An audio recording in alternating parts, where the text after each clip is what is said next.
అహల్యకి safe delivery జరుగుతుంది. అహల్య పండంటి మగబిడ్డకి జన్మనిస్తుంది.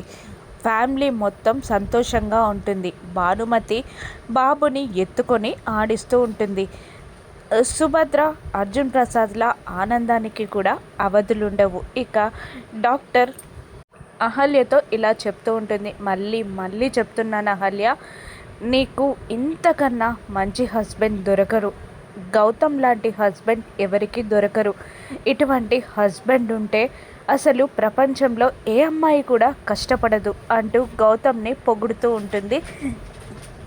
Doctor ప్రేమగా చూస్తూ ఉంటుంది గౌతమ్ వైపు అహల్య.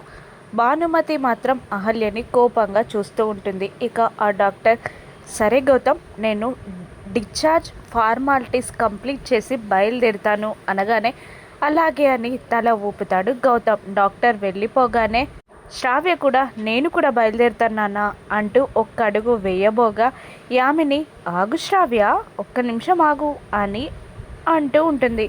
అందరూ ఆశ్చర్యంగా యామిని వైపు చూడగా అప్పుడే అక్కడికి వచ్చిన అతిథి, మీకు ఒక ఇంపార్టెంట్ గెస్ట్ రాబోతున్నారు, మిమ్మల్ని కలవడానికి ఒక ఇంపార్టెంట్ గెస్ట్ వస్తున్నారు అని అనగానే అందరూ ఆశ్చర్యంగా చూస్తూ ఉండగా బుల్లబ్బాయ్ అక్కడికి వస్తాడు. నువ్వెందుకు వచ్చావురా అని విరుచుకుపడతాడు గౌతమ్. మొన్న నేను చెప్పాల్సిన ఒక నిజం చెప్పలేకపోయాను కదా, ఈరోజు చెప్పబోతున్నాను అని బుల్లబ్బాయ్ అనగానే అహల్య, గౌతమ్ ఇద్దరూ టెన్షన్ పడుతూ షాక్ అవుతారు. బుల్లబ్బాయ్ నిజమంతా చెప్పేస్తూ ఉంటాడు. బుల్లబ్బాయ్ చెప్తున్న నిజానికి సుభద్ర, అర్జున్ ప్రసాద్, భానుమతిల ముఖాలు మాడిపోతాయి. గౌతమ్, అహల్యలు షాక్ అవ్వగా షాకింగ్గా చూస్తూ ఉంటారు శ్రావ్య, యామిని, అతిథి. అహల్యకి పుట్టిన బిడ్డ ఇంద్రా బిడ్డ అన్న నిజం బయట పెట్టేశాడా బుల్లబ్బాయ్? అందరూ ఆ నిజాన్ని నమ్ముతారా?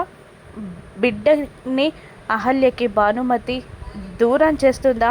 గౌతమ్ అహల్యని బిడ్డని కాపాడుకోగలడా? రాను ఎపిసోడ్స్లో చూద్దాం. Thank you for watching.